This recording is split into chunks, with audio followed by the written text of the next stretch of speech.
Warahmatullahi wabarakatuh. Baik, kita ketemu lagi di modul kedua yang saya beri judul Perhitungan Sifat Fisiko-Kimia berdasarkan struktur 2 dimensi dan 3 dimensi dari suatu molekul dengan menggunakan aplikasi ChemDraw dan Chem 3D.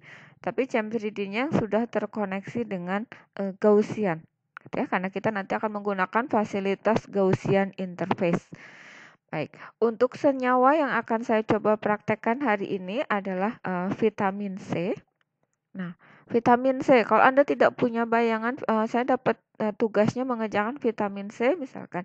Terus saya tidak tahu strukturnya seperti apa. Kemudian bentuk nama senyawanya juga yang berdasarkan UPAC, nama resminya apa kita tidak tahu. Maka kita bisa cek nama atau struktur tersebut. Kita cek saja di PubChem ya. Untuk PubChem, kalian untuk mencari di PubChem maka bisa kalian tuliskan nama senyawanya langsung ya. Ascorbic acid itu nama vitamin C. Ini sudah ada ascorbic acid di PubChem gitu ya. Kita klik. Nah, kita akan diarahkan ke PubChem. Nah, ini kita dapat. Kita klik saja. Nah, ini ascorbic acid di laman di database PubChem. Kita butuh ini strukturnya. Nah, yang kita butuhkan adalah strukturnya seperti apa. Ternyata strukturnya seperti ini. Nah, untuk menggambarnya ke dalam kan kita mau lakukan perhitungan di Chem, berarti di ChemDraw atau Chem 3D kan kita berarti menggambar struktur molekul tersebut ke ChemDraw atau Chem 3D. Nah, daripada kita susah menggambarnya seperti ini, mending kita manfaatkan convert name to structure. Jadi kita cari namanya. Oh, nama UPAC-nya. Nah, ini ada nama UPAC-nya. Nama UPAC-nya adalah ini. Ya. Nama UPAC-nya kita salin saja. Masuk ke ChemDraw-nya. Kemudian convert name to structure. Paste. Oke, kita dapat strukturnya seperti ini. Nah, ini dapat strukturnya. Nah, kemudian kita sebenarnya dari sini, dari struktur ini kita bisa langsung lakukan perhitungan sifat fisiko-kimia berdasarkan struktur 2 dimensinya. Caranya seperti apa? Kita bisa blok seperti ini ya strukturnya. Kemudian kita pilih view, show analysis window. Nah, ini dari show analysis window kita bisa tahu, oh ternyata siapa namanya si asam ascorbat atau vitamin C ini punya rumus molekul seperti ini ya. Kemudian bobotnya ini massa molekulnya sekian, ini fragmentasi dalam spektrum massanya, dan ini adalah atom-atomnya ya. Nah, kita bisa paste. Kalau paste, kita akan langsung dapat datanya di bawah seperti ini. Kita geser sedikit. Ini. Nah, selain itu kita bisa tampilkan sifat fisiko-kimianya juga. Caranya sama, tetap di blok, pastikan di blok dulu strukturnya. Kemudian view, show chemical properties window. Nah, ini sekarang ini adalah sifat-sifat kimia dari asam ascorbat ini. Ya, dari asam ascorbat ini seperti ini. Nah, kita tinggal bisa paste ke sini, ya, bisa paste ke sini dengan cara tinggal klik paste dan kita tetapi pilih dulu mana saja sih sifat yang mau di copy-nya. Misalnya saya mau semua, berarti maka saya checklist semua dan saya paste. Nah, dia akan tertulis di situ. Ini sudah cukup, ya. Ini saya bisa kopikan satu struktur dan sifat fisiko-kimianya ke dalam Word misalkan. Saya pindahkan ke Word. Tadi saya sudah buka Word-nya. Nah, ini. Tinggal Anda kasih judul. Nah, ini apa gitu ya. Namanya apa. Oke. Nah, sebelum lebih jauh lagi lanjut, ini untuk sifat sifat fisiko-kimia di 2 dimensinya sebenarnya cukup seperti ini. Tapi sebelum kita lanjut ke sifat fisiko-kimia yang 2 dimensinya, kita harus lihat dulu di tugas pendahuluan saya sudah jelaskan kalian harus belajar apa itu isomer optik dan apa itu isomer geometri. Nah, cek di dalam struktur ini apakah ada struktur optik atau geometrinya ya. Kita cek yang namanya struktur ini kita hapus dulu lah ya, kan tadi udah di copy ke sana supaya mudah. Nah, struktur punya untuk mudahnya kalian melihat apakah dia memiliki isomer optik. Yang pertama isomer optik. Kalau untuk isomer optik itu dia punya atom C chiral. Atom C chiral kita cek di sini apakah di struktur ini ada atom C chiral atau tidak. Nah, atom C chiral itu adalah atom C yang 4 tangannya. Ingat ya, atom C punya 4 tangan. Keempat tangannya itu mengikat gugus yang berbeda. Ya. Ada enggak? Itu. Caranya misalkan di sini berarti di sini dia ada mengikat apa? Ke sini mengikat OH 1, kemudian di sini mengikat sini ya, sepanjang ini semuanya. Dan berarti ada 2 H. Nah, berarti ini atom C ini bukan atom C chiral. Karena kenapa? Karena ada 2 tangan yang digunakan untuk mengikat H. Nah, kita coba ke atom C berikutnya di sini. Nah, di sini ternyata berarti dia atom C ini satu digunakan untuk berikatan dengan OH ini. Ya. Kemudian satu dipakai untuk mengikat CH2OH ya. Kemudian satu lagi digunakan untuk mengikat C ini. Kemudian ke sini semuanya berarti lebih besar ya. Dan satu tangan lagi digunakan untuk mengikat H. Ya. Berarti atom C ini keempat tangannya berbeda, maka atom C ini dikatakan sebagai atom C chiral. Nih, kita berarti menemukan satu atom C chiral. Oke. Coba cek lagi apakah masih ada atom chiral lain. Nah, sebenarnya cara yang mudah lagi untuk mengecek apakah ini senyawa ini punya atom C chiral atau tidak, atau punya gugus optik, isomer optik atau tidak adalah dengan memperhatikan ini bentuk stereokimianya. Ini ada bentuk kayak gini dalam ikatannya, seperti ini, atau ini, atau ini. Maka itu bisa dipastikan dia memiliki atom C chiral. Nah, kita lihat di sini atom C ini kan punya bentuk stereokimia kayak gini ya. Terus sama di sini. Nah, berarti ini bisa dipastikan struktur ini memiliki 2 atom C chiral. Tapi kan kalian tetap harus bisa ya mengecek atom C chiral atau tidak secara manual, karena kadang-kadang suatu struktur molekul itu tidak menggambarkan ikatan stereokimianya gitu ya. Kalau ini kebetulan dia ada ikatan stereokimia, jadi kalian mudah. Ya. Atau cara kedua dengan melihat di sini di namanya, di nama yang menurut UPEC-nya ya ada angka, ada huruf R atau S, maka itu dipastikan dia merupakan atom senyawa chiral gitu ya. Nah, di sini kalian lihat di sini ada atom C nomor 2 itu katanya adalah bentuknya R, kemudian nomor 1 adalah S. Maka bisa disimpulkan berarti di sini ada 2 atom C chiral ya, pada posisi nomor 2 dan nomor 1 ya. Suatu senyawa yang memiliki atom C chiral dalam strukturnya, maka dia akan memiliki yang namanya isomer optik. Nah, isomer optiknya jumlahnya ada berapa? Jumlah isomer optik itu jumlahnya adalah sebanyak 2 pangkat N. 2 pangkat N. N-nya itu apa? N-nya adalah jumlah atom C chiralnya. Jadi kalau di sini atom C chiralnya ada 2, berarti harusnya dia punya isomernya adalah 2 pangkat 2 atau sama dengan 4. Akan ada 4 isomer. Nah, di sini baru 1 kan yang tadi kita sudah hitung. Nah, berikutnya berarti kita harus hitung yang 3 lainnya, gitu ya. Ya. Kemudian untuk atom C untuk isomer optik itu sebenarnya kalau secara teori isomer optik itu memiliki sifat fisikokimia yang sama persis. Ya, sifat fisikokimia yang sama persis. Bedanya apa? Bedanya hanya pada interaksi dari senyawa ini terhadap isomer lain, terhadap suatu isomer yang lain, isomer optik yang lain gitu ya. Dan sifatnya terhadap cahaya terpolarisasi bidang. Kemampuan rotasinya itu yang berbeda di antara isomer yang berbeda. Tuh. Nah, berikutnya berarti kita harus nyarikan isomer yang kedua, ketiga, dan keempatnya apa. Nah, mudah saja sebenarnya untuk mencari isomer yang kedua, ketiganya.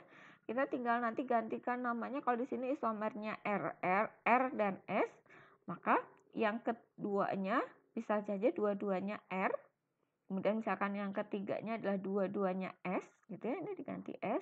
Kemudian yang keempatnya dibalik, ya, duanya S, satunya R. Nah, kita coba gambarkan. Tadi tinggal dirubah saja kan, ini udah ada namanya, misalkan kita buat jadi dua-duanya R, gitu ya. Nah, tinggal di sininya diganti R. Nah, dapat strukturnya. Berikutnya tinggal kalian tampilkan pertama tadi struktur analisis window-nya. So, analisis window gitu ya. Ini dipaste. Nah, sudah selesai. Kemudian yang kedua adalah show chemical properties window. Oke. Nah, sudah. Nah, tinggal ini kalian senyawa isomer yang keduanya kalian kopikan lagi ke salah. Harusnya di copy ya. Copy ke sini. Ya. Ini. Nah, berikutnya tinggal kalian beri judul. Ini misalkan adalah isomer satunya gitu ya.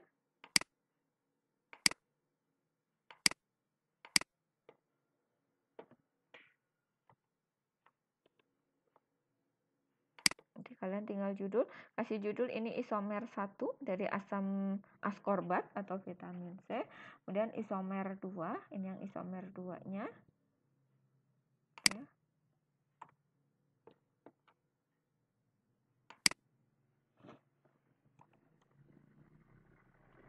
Isomer 2-nya kalian tambahkan. Dan berikutnya tinggal kalian lanjutkan menghitung sifat fisikokimia yang isomer 3 dan 4.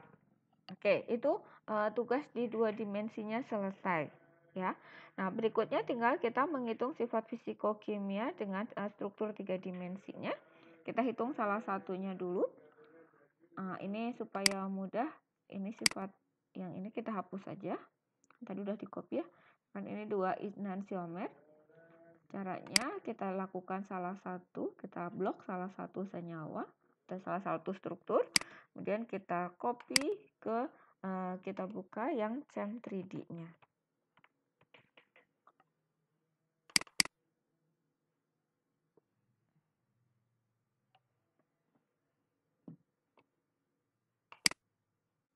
Oke, ini CHEM3D-nya sudah terbuka, kita paste di sini yang tadi strukturnya.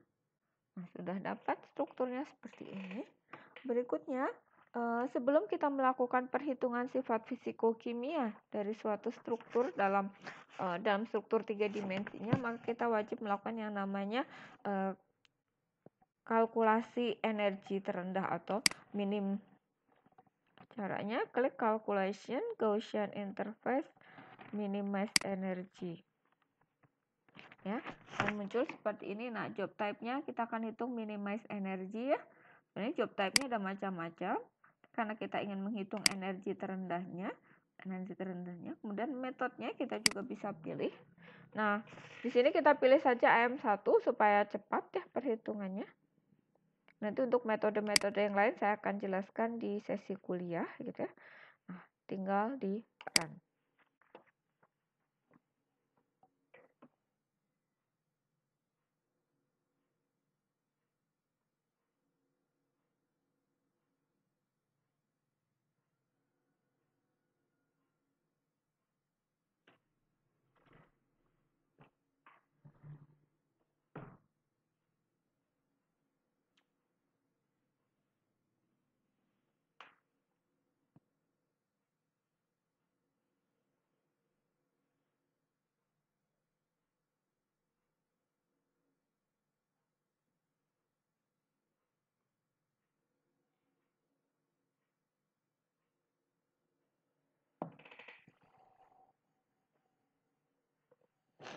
Oke, ini sudah selesai optimasinya.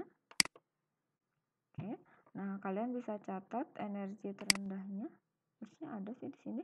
Atau kalau tidak nanti bisa kalian cek di file di file hasil optimasinya. Nah, berikutnya kita akan melakukan perhitungan energi.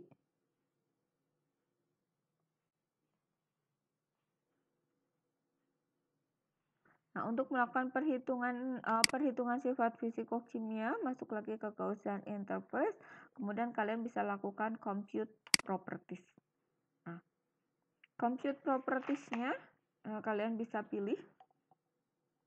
Dari sini ya, yang mau dipilih itu apa saja sih yang mau dihitung. Atau sebenarnya kita bisa juga gunakan yang lain, calculation energy. Ini bisa langsung masuk ke compute properties. Ini kan sudah di minimize energy ya, berarti si molekul itu udah berada pada kondisi yang paling stabil. Kami bisa masuk ke compute properties. Nah, di sini ada beberapa metode yang bisa kalian gunakan. Nah, saran saya yang kalian tampilkan di sini adalah sesuai dengan yang tadi kalian hitung di struktur 2 dimensinya. Misalkan di 2 dimensinya kalian tadi mengukur apa lagi? Exact mass. Oke, coba exact mass ada nggak? Yang ada saja sifat fisikokimianya. Misalkan ini tidak usah boiling point, melting point misalkan. Nah, cari boiling point. Nah, ini boiling point, kemudian melting point gitu ya. Kemudian yang lain ada apa lagi? Melting point, critical temperature, critical pressure, gitu ya. Critical temperature, critical pressure, terus apa lagi? Kemudian ada critical volume, Gibbs energy, critical volume, Gibbs energy, Gibbs free energy. Kemudian ada log P, MR, Henry law, log P ya, MR mole refractivity ya, Henry law constant. Oke, terus apa lagi ya? Heat of formation,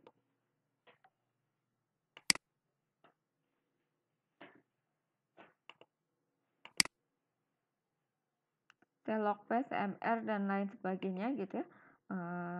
Nah, kalau yang tidak ada di sini, kalian hitung dulu. Nah, ini nilainya akan muncul di bawah sini. Kalian silahkan siapkan tabelnya. Misalkan kalian bisa gunakan tabel. Kalau tadi kan yang 2 dimensi ya. Yang 3 dimensi, perhitungan sifat fisikokimianya. Mungkin kalian bisa buat tabel.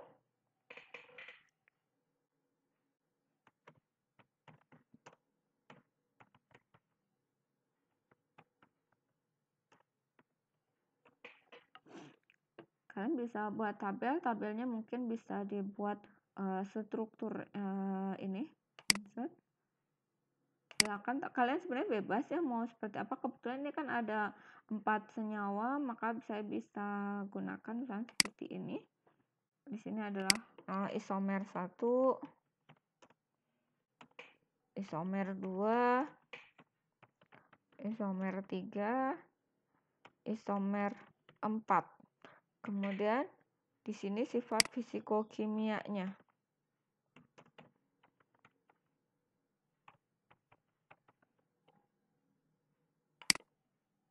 Nah, ini kalian tuliskan.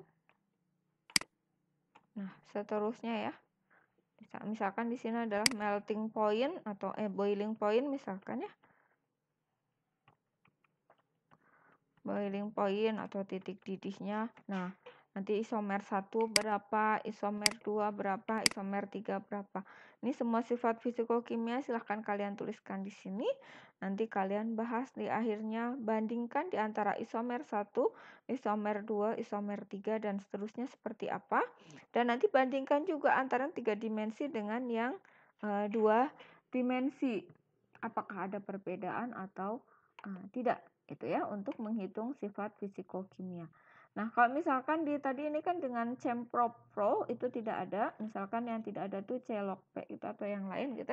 Nah, kalian sebenarnya bisa lakukan lagi compute properties, cari di metode yang lain, misalkan tadi kan yang paling atas Cemprop Pro, kemudian misalkan bisa gunakan Cemprop STD, ya kita cari CMA ada nih di sini, Connolly Molar Access Area gitu ya. Nah, ini bisa dihitung gitu ya. Kemudian yang lain misalnya Celokp, MR, kemudian pakai Gaussian interface. Nah, ini adalah sifat-sifat yang bisa kalian tampilkan. Silahkan kalian tuliskan dengan tabel atau terserahlah Anda punya kebebasan untuk menampilkan datanya seperti apa. Ya, kita sudah menghitung sifat fisikokimia. Nah, berikutnya kita akan melakukan perhitungan, akan melakukan prediksi spektrum UV vis, IR, dan struktur dan NMR-nya. Oh, tadi saya lupa ya. Oke. Nah, di sini kita lakukan lagi misalkan untuk spektrum UV vis. Ini senyawa ini spektrum UV vis-nya seperti apa sih? Oke, kita bisa prediksi di sini caranya dengan pilih calculation, kemudian pilih Gaussian interface, kemudian predict UV vis spektrum, ya. Nah, sama predict UV vis spektrum. Nah, ini pilih saja yang tadi. Kalau ini kalian tidak bisa melakukan, tidak bisa menggunakan apa yang namanya AM1. Di sini tidak ada AM1. Kenapa? Karena memang AM1 itu tidak bisa digunakan untuk memprediksi spektrum pada level atom ya. Kalau kita ngomongin spektrum UV vis, kalian udah belajar di ANFISCO ya, analisis fisikokimia, tentang bagaimana sih suatu spektrum UV vis dihasilkan. Maka tidak bisa dengan menggunakan metode AM1, maka kalian gunakan metode misalkan HF ya.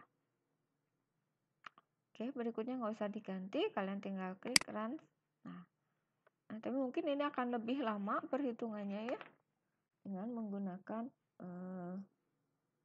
HF tadi.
Ya, cukup lama ternyata. Mungkin karena juga laptop saya yang sudah agak capek. Oke, akhirnya selesai juga, alhamdulillah. Yes. Nah, sudah selesai. Nah, ini bisa di close untuk notepad-nya. Nah, kita lihat dapat spektrumnya seperti ini, ya. Nah, Ini spektrumnya, saya nggak tahu bisa di copy atau tidak ya. Nah, kalau tidak bisa di copy ke Word-nya, maka mungkin kalian bisa lakukan dengan di screenshot bahwa inilah tampilan dari perkiraan spektrumnya. Jadi asam benzoat, maaf. Apa namanya nih? Asam askorbat, maka diperkirakan lambda maksimumnya itu di sekitar 190 kalau di sini ya, berdasarkan perkiraan Gaussian interface, berdasarkan perkiraan ini ya dari Gaussian interface ini. Ini untuk spektrum UV vis-nya. Silahkan di copy paste atau di screenshot terlebih dahulu, kemudian nanti dikopikan ke Word kalian, ya. Berikutnya kita akan coba lakukan perhitungan spektrum inframerah. Spektrum inframerah, maka kalian tinggal klik sama calculation, pakai Gaussian interface, kemudian pilih predict IR, ya.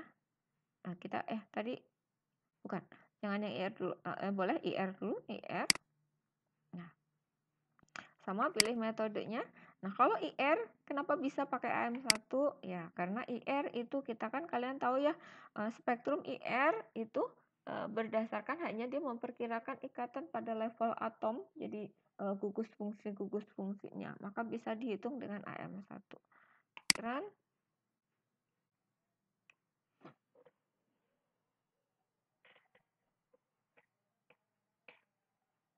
Nah, selesai. Yes.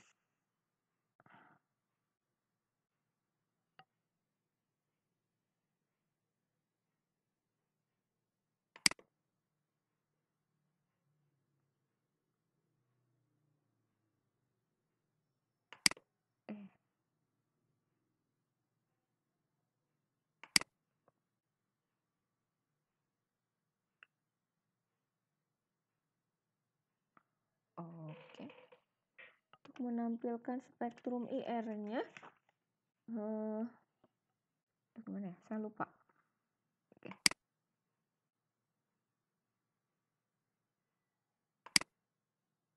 Oke, untuk spektrum IR-nya kita abaikan dulu. Kita coba pakai yang rasanya NMR juga nggak akan bisa tampil di sini ya. Kita coba aja dulu. Gaussian interface, kemudian NMR. Nah, kita coba. NMR juga tidak bisa ya pakai AM1 karena NMR itu pada level atom. Saya kurang tahu apakah ini bisa langsung ditampilkan NMR-nya.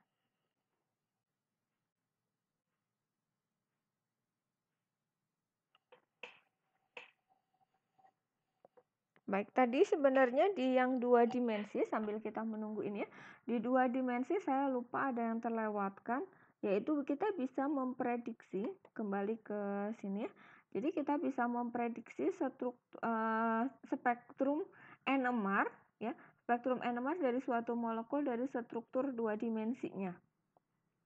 Misalkan ini, kita seperti biasa blok dulu strukturnya, kemudian klik structure, H NMR sip. Jadi kan kalian tahu ya NMR itu kan ada H NMR dan C NMR. Bedanya apa? Kalian sudah belajar di Anvisco kan ya.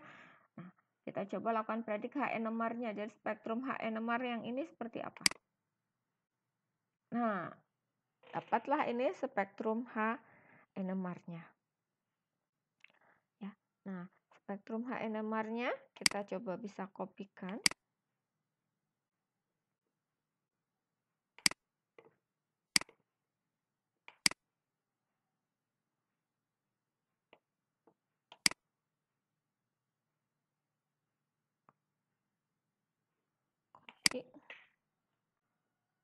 Ctrl C mungkin kita bisa coba pakai. Nah, ini nanti disisipkan di bawah sifat fisikokimia yang 2 dimensinya ya. Jadi kalau misalkan ini isomer 1, maka kalian bisa sisipkan di sini.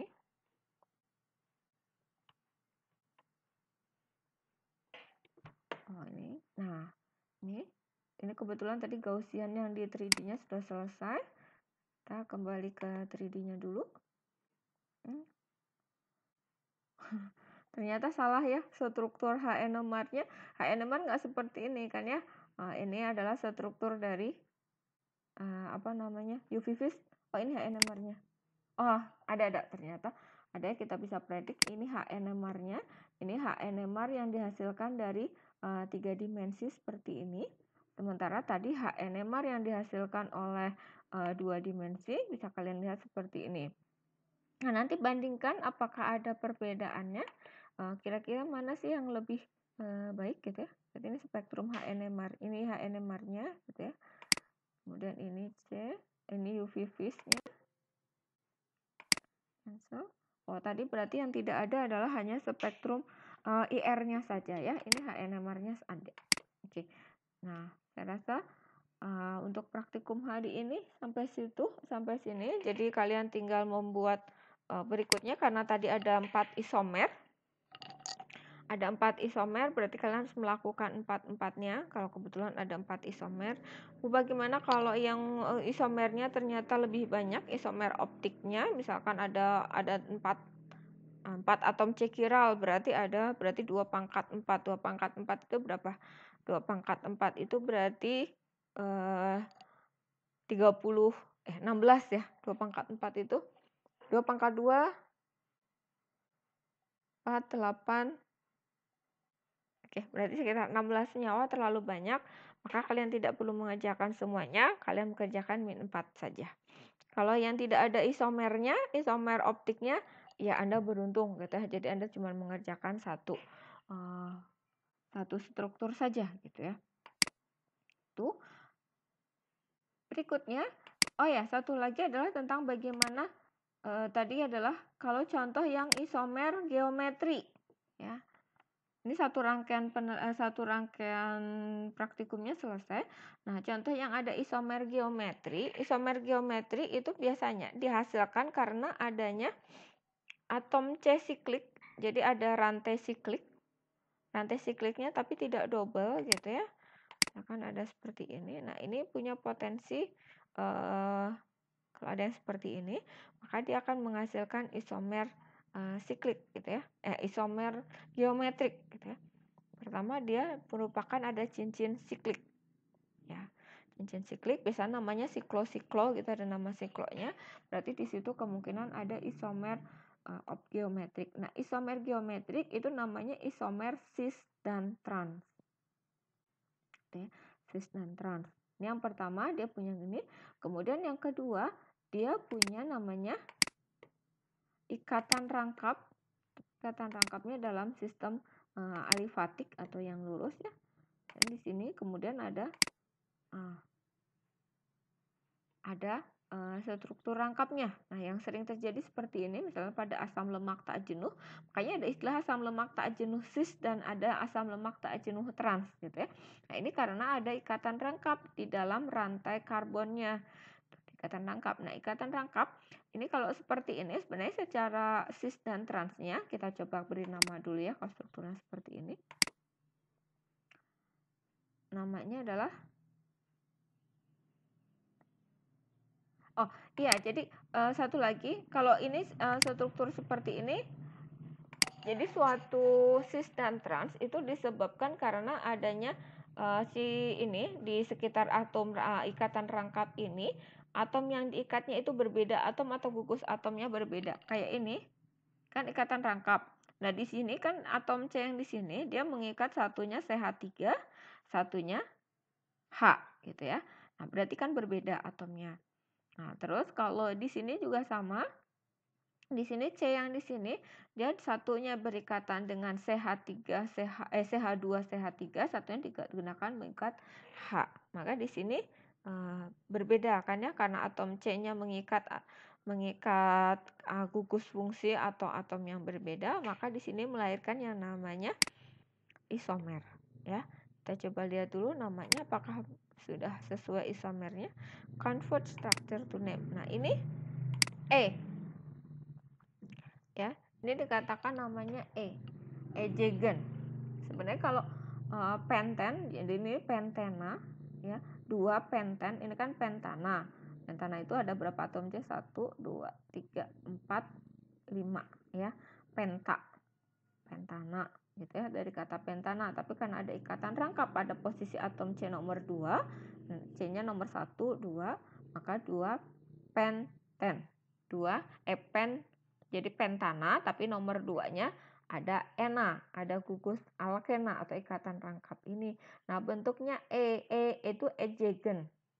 Ya, ejegen itu berseberangan atau namanya trans gitu ya. Jadi bisa disebutkan trans atau bisa berupa ejegen. Ini coba kalian bisa konversi lagi gitu ya. Nah, ini kalau ada ejegen, ada yang namanya Zusammen atau Z gitu ya. Berarti namanya nanti ada yang Z gitu ya. Nah, gimana caranya? Kemudian bisa kalian gambarkan strukturnya. Ini kalau yang ejegen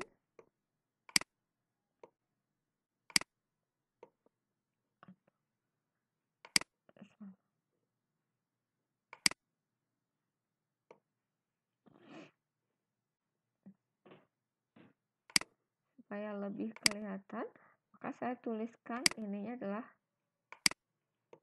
nah, saya buat seperti ini. Ini saya tuliskan H-nya biar mudah. Ini H, ini H, gitu ya. Nah, ini kan sebenarnya strukturnya sama dengan ini, tapi saya tuliskan H-nya. Ini H-nya kan sebanding ya, tidak berseberangan gitu, hanya pada posisi yang sama-sama di bawah semua. Maka ini harusnya namanya adalah konfigurasinya namanya konfigurasi cis atau ejegen tadi. Coba lihat. Convert structure to name. Salah, berarti saya salah ya.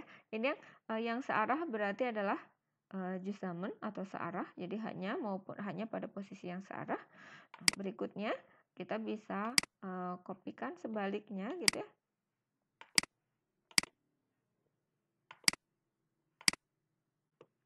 Nah, kita coba ganti. Berarti ini H-nya. Ini berarti CH3-nya di sini. Kemudian H-nya kita posisinya pada posisi yang berseberangan. Kita coba beri nama. Ini harusnya dan namanya E-penten tadi ya. Convert structure to name. Nah, betul. Ini berarti ini yang berseberangan. Itu namanya ejegen. Jadi ejegen itu berseberangan. Zusammen sama ya, sama sama gitu ya. Atau istilahnya ini adalah cis, ini trans, itu sama dengan trans ya. Sama dengan trans, kemudian Z itu sama dengan cis atau cis. Oke. Ini kalian bisa, misalkan gambar mau pakai namanya cis trans, maka kalian bisa aja tulis cis penten 2. Salah, harusnya pakai ada ininya ya. Kasih cis penten 2N. Nah, ini berarti harusnya sama dengan yang Z gitu ya. Coba kita. Oke, apakah sama? Ya. Ya. Jadi ini sama kan ya. Yang CH3-nya ke atas. Nah, ini berarti H-nya ke bawah. Sementara satu lagi. Ya. Oh, ini sama-sama kan H-nya sama-sama ke bawah ya, karena ini sih gugus yang lebih beratnya ke atas gitu ya. Nah, sementara kalau misalkan trans, coba bikin yang trans. Kita tinggal tuliskan saja di sini, cis-nya diganti trans. Nah, kita lihat di sini, berarti ini H yang di sini ke atas, H yang di sini ke bawah, ya, berseberangan, itu trans. Oke. Ini untuk gugus senyawa yang memiliki isomer geometrik, atau istilahnya isomer cis dan trans gitu ya, atau isomer Z dan E gitu ya. Oke. Saya harap sampai di sini bisa dimengerti. Silahkan kalau misalkan ada dua-duanya. Bagaimana kalau misalkan ada dua-duanya, ada isomer optiknya, ada isomer geometriknya, ya silahkan kalian buat perwakilannya. Kalau misalkan kira-kira banyak isomernya, minimal kalian tunjukkan ada 2 isomer, masing-masing ada 2 isomer itu. Oke, terima kasih untuk praktikum hari ini saya cukupkan sekian. Semoga bermanfaat.